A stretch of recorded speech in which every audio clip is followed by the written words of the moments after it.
I'm Tara Mergener. Tonight on EWTN News Nightly, horror in Gaza as the region's only Catholic church is hit following Israeli strikes. How locals as well as the Vatican are responding.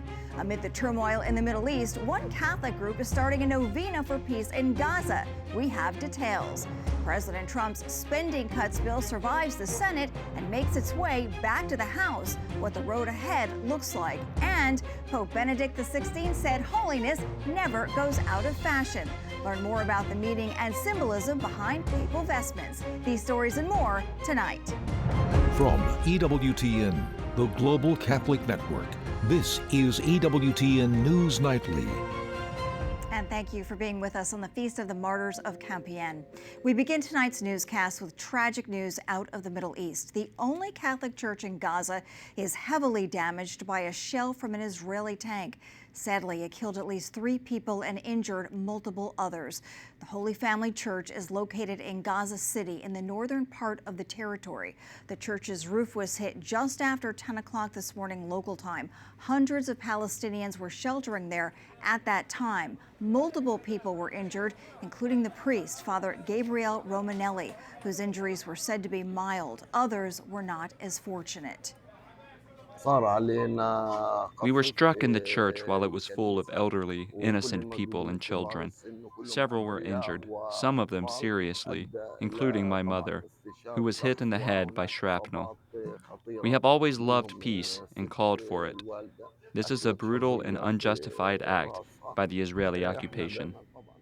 The Israeli Defense Forces, commonly known as the IDF, released a statement acknowledging the attack, saying in part, the circumstances of the incident are under review. The IDF makes every feasible effort to mitigate harm to civilians and civilian structures, including religious sites, and regrets any damage caused to them. Now, you may recall the Holy Family Church is the same church that Pope Francis spoke with nearly every night after the war started. It has been a refuge for Palestinians, both Christian and Muslim alike. Pope Francis called them regularly in order to stay close during the war. And that closeness continues with Pope Leo XIV. EWTN Vatican correspondent Paula Flynn has the Holy Father's reaction to the attack. Pope Leo XIV has expressed deep sorrow and called for an immediate ceasefire following a deadly raid on the Holy Family Catholic Church in Gaza.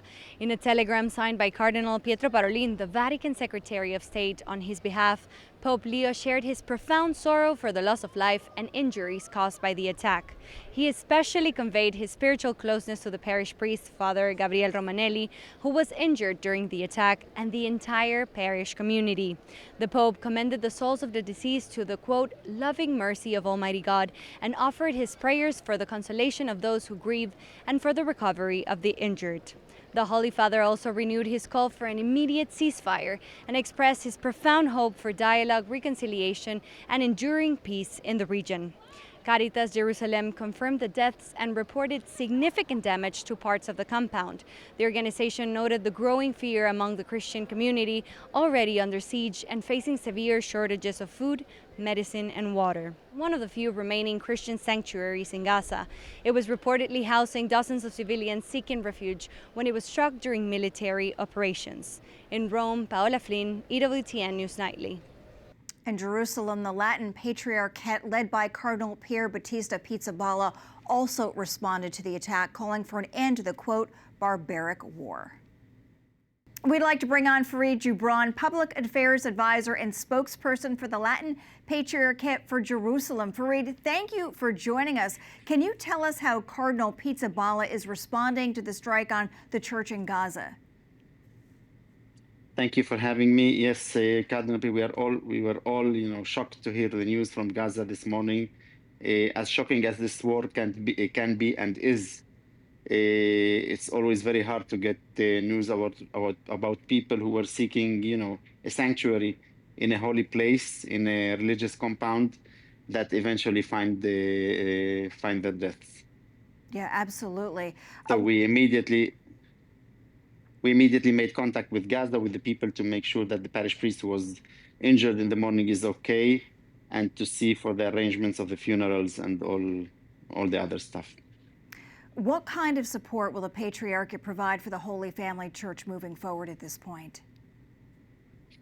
Well, first of all, in the conditions of the war right now, where humanitarian access is actually almost not allowed at all, the first thing is to assure them of our solidarity, of the fact that the entire Church of the Holy Land is with them, will not abandon them, and we will keep seeking any venue, any possibility to get humanitarian aid, and more importantly, to call for the end of this world and contribute to the end of this war.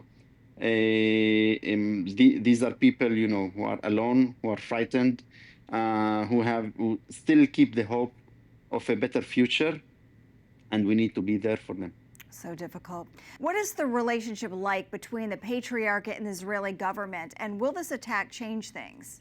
There are ongoing contacts with the Israeli government on various matters, not only those related to Gaza, but as you know, the Patriarch was able to visit Gaza twice before, and this required the coordination also with the Israeli army. And the diocese of the Latin Patriarchate is part of the diocese is the state of Israel. So we of course have contacts on various levels, but on the issue of Gaza, we continuously seek to allow a humanitarian aid organized by the Patriarchate and its partners to get into Gaza. This is one of our main targets. What outreach has the Latin Patriarchate in Jerusalem made to Christians living in Gaza since the start of the war? Yes, well, the Latin Patriarchate, since the start of the war, the priority of the Patriarch was to try to access the place in order to be there with his parish, with his flock, with the population. And we were able to do that on the 15th of last May, 15th of May 2024. The Patriarch managed to get to Gaza to visit the population, to see them, to tell them we are with you. But at the same time, we were able to inaugurate a humanitarian mission together with the Sovereign Order of Malta and their partners to get humanitarian aid. And we were successful in bringing several convoys and several expeditions of food, of fruits, and vegetables that the people there hadn't seen for months before.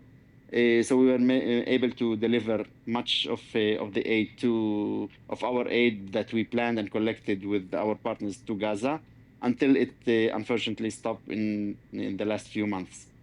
All right, Fareed, important work you guys do. Thank you so much for joining us. Thank you. As the tragedy unfolds at Holy Family Church, a Catholic group working in the Middle East launches a 9-day novena for peace. The initiative from the Philos Project is geared toward a ceasefire in the Holy Land. It began yesterday on the Feast of Our Lady of Mount Carmel and ends July 24th on the Feast of Saint Charbel of Mount Lebanon. And for more, we turn to Simone Rizkallah, Director of Philos Catholic. Simone, thanks for joining us. Before we start on the novena, can you tell us your reaction to the attack on the Holy Family Church and how your group might be able to help? Well, this novena that we are proposing is a prayer for peace in all of the Holy Land. So that is not just the least we can do as Christians, but the most important thing we can do, because we're not there. We don't know the details of circumstances. Reporting in journalism is limited. So it's very hard to get the truth in such a very complicated region. So prayer is the best thing that we can do while we continue to investigate. But of course, the loss of any human life and injury and what all innocent people there have been going through has been atrocious the last 2 years. Yeah, and I guess that explains why you started this novena. But what is the significance to starting it on the Feast of Our Lady of Mount Carmel and ending it on the Feast of Saint Charbel?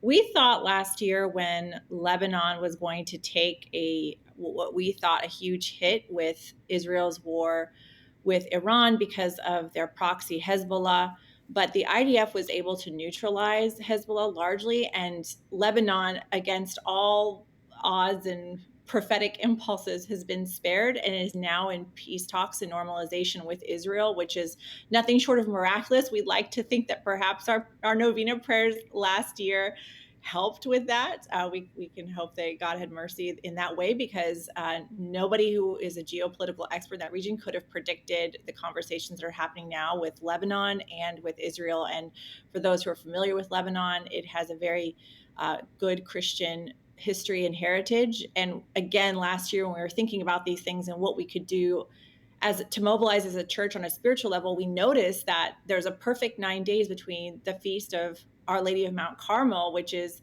in northern Israel, and then also Mount Lebanon, which is where Charbel spent time as a monk on his feast day, the Western calendar. So we thought, wow, if Israel and Lebanon, who should be natural allies with the same values and important Christian communities, how perfect is it? It's like Our Lady of Mount Carmel is asking us to ask for her intercession, because that's a very important biblical site of, the story of Elijah, the prophets of Baal, and then, St. Simon Stock later when the Carmelite order was established. But I think people forget that the roots of the Carmelite order are actually in Israel. And so we thought it was a perfect 9 days. And St. Charbel is like the Padre Pio of the West, major miracle worker. He's called the wonder worker of the East. He's the wonder worker of the East. So, we thought these are such huge, powerful intercessors. Certainly they can, do something big for us. And it seems that they did. So this is the good news. We're hearing a lot of bad news from the Holy Land right now, but the good news, there's a lot of good news about Lebanon and Israel right now. So, and it's really great to hear. Quickly, if our viewers would like more information, where can they go to find it? Yes, please go to philosproject.org/Catholic. And if you'd like to still join the Novena, it's only day 2, so you can hop in, sign up for it on our website or our social media, and please pray. And we're very hopeful in this Jubilee of Hope, what will happen, how the Lord will answer this year's Novena for the Holy Land. Okay, Simone Rizcala, Director of Philos Catholic, great to chat with you. Thank you so much, Tara. The Trump administration also speaks out about the deadly attack at the Catholic Church in Gaza, and it included a phone call from the president. White House correspondent Owen Jensen reports. Owen. Good evening to you, Tara. While the White House and the U.S. State Department both held news briefings today commenting on the church attack, this as President Trump tries to end the fighting in the Middle East. In the briefing room, Press Secretary Caroline Leavitt addresses reporters. Good afternoon, Caroline. In Gaza today, Holy Family Catholic Church was struck by an Israeli shell. 3 people were killed, 10 wounded. What is the president's reaction to that church coming under fire? It was not a positive reaction. He called Prime Minister Netanyahu this morning to address the strikes on that church in Gaza, and I understand the Prime Minister agreed to put out a statement. It was a mistake by the Israelis to hit that Catholic church. That's what the Prime Minister relayed to the President. Leavitt has been responding to questions about the Middle East since the administration first took office, and as the 21-month-old Israel-Hamas war rages on. At the U.S. State Department, this response to the violent conflict. In this case, of course, it was an accident. I think that the response from Netanyahu is an appropriate start. Of course, we share condolences to the citizens, the civilians' deaths at the Roman Catholic Church. We have asked that Israel investigate the strike. Just this week, President Donald Trump offered optimism about ceasefire negotiations. We're doing pretty well on Gaza. Steve Witkoff is here, and I think we could have something fairly soon to talk about. This is also a tumultuous time for American ally Benjamin Netanyahu. The Israeli leader is a criminal defendant in an ongoing corruption trial. He denies wrongdoing. President Trump continues to offer his support, condemning it as a witch hunt. President Trump's Israeli ambassador, Mike Huckabee, even stopped by the court proceedings. I'm here as see what's going on. It's fascinating. Prime Minister Netanyahu said today that Israel deeply regrets the strike on the Catholic Church, adding it was stray ammunition and that it's committed to protecting civilians and holy sites. At the White House, Owen Jensen, EWTN News Nightly. All right, Owen, thank you. And we have a lot more still to come on EWTN News Nightly, including moving on and walking out. As a judicial nominee advances on Capitol Hill, Democrats take a stand. And 2 members of the Trump administration pay a visit to Alcatraz. We will tell you why.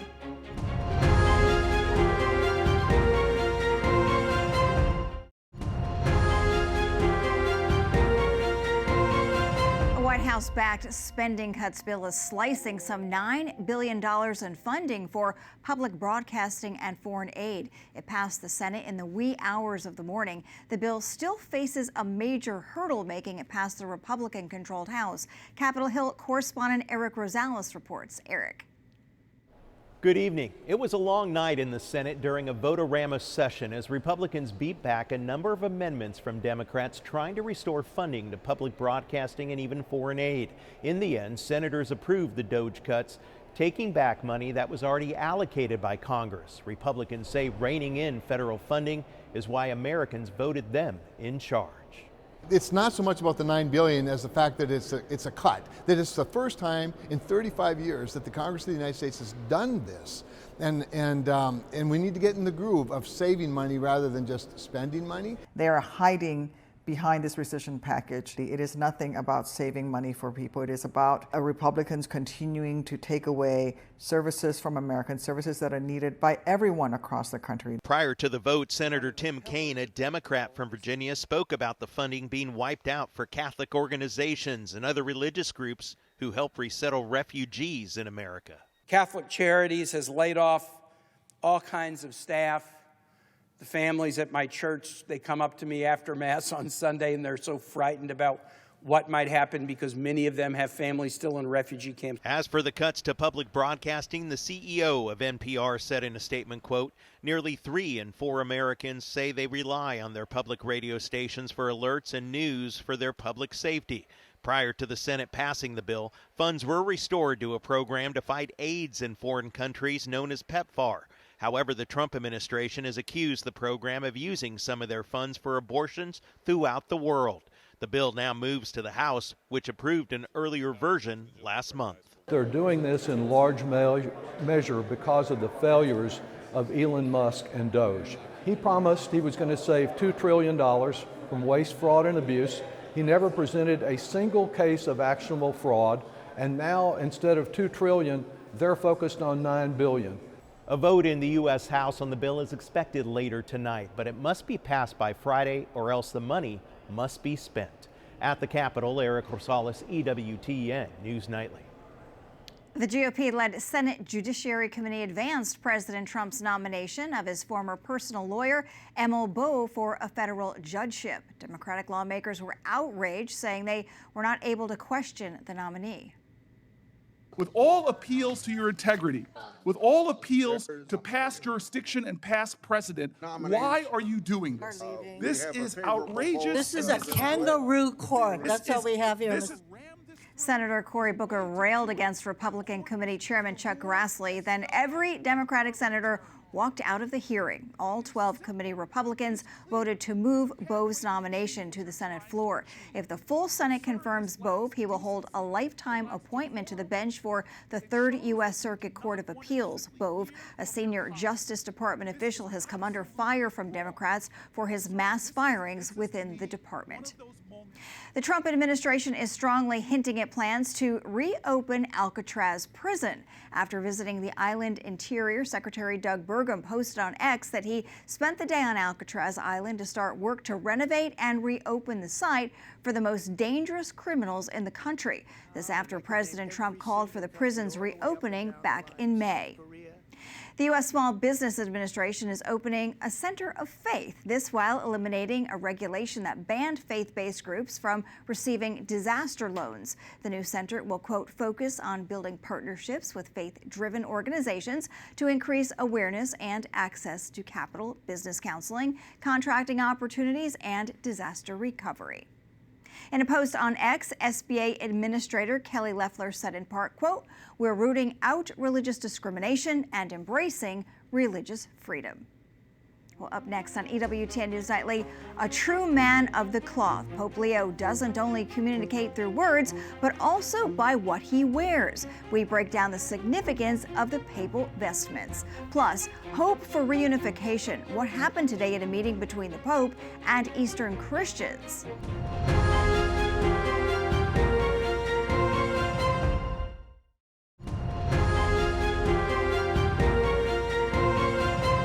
numbers from the Irish government show that since a 2018 referendum overturned a ban on abortion, the number of abortions is soaring. The report says last year there were 10,852 abortions. That is the highest total on record. Marking this graphic shows a 280% increase from 2018. It also means in Ireland, 1 in 6 unborn children's lives end in abortion. Pro-lifers say more than 98% of abortions took place during early pregnancy up to 12 weeks. Pro-life groups are calling for a meeting with the Minister for Health.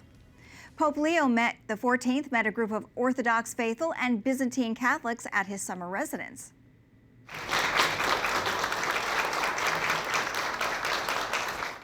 The pilgrims are taking part in a joint Orthodox Catholic pilgrimage. It is led by a Greek Orthodox Archbishop and Cardinal Joseph Tobin of Newark, New Jersey. The Holy Father told the participants that their pilgrimage is one of the abundant fruits of the ecumenical movement aimed at restoring full unity among all Christ's disciples. And finally tonight, many have seen Pope Leo appear in a variety of vestments and carry powerful symbols over the past 2 months. But what do these garments actually mean? From the white cassock to the fisherman's ring, each item speaks to the weight, history, and mission of the papacy. EWTN Vatican journalist Benedict Settergren has more. When a new pope is elected, he changes from the cardinal's red vestments to a white cassock. This change takes place in a small room next to the Sistine Chapel in the Apostolic Palace, known as the Sala delle Lacrime, the Room of Tears. The name refers to the powerful and emotional moment of putting on the papal white and experiencing the weight of the office for the first time. The attire Pope Leo XIV chose for his first appearance when he greeted the faithful from the central loggia of St. Peter's Basilica on May 8th differed from the one chosen by Pope Francis. Pope Leo wore the red mozzetta, or shoulder cape, the stole, and the golden cross, like those traditionally worn by popes, including most recently Pope Benedict XVI. Pope Leo chose a very special pictorial cross, as recalled by the rector of the Basilica of St. Augustine in Rome. Si tratta di una croce con delle reliquie. It is a cross with relics. Inside the cross are the relics of St. Augustine and St. Monica, of St. Thomas of Villanova, an Augustinian bishop from the time of the Council of Trent, who also served as a missionary bishop in Latin America. Additionally, there are other relics, one of a blessed and one of a venerable Augustinian. The blessed Anselmo Polanco, martyr of the Spanish Civil War in 1939, and the venerable Bartolomeo Menocchio. Another element of the papal attire is the white cassock. Traditionally, the cassock has 33 buttons, each representing the years of the life of Christ. The papal sash cinches the cassock and represents the Pope's submission to his calling to protect the Church. The white zucchetto, which means small pumpkin in Italian and is worn on the head, symbolizes the Pope's task and authority.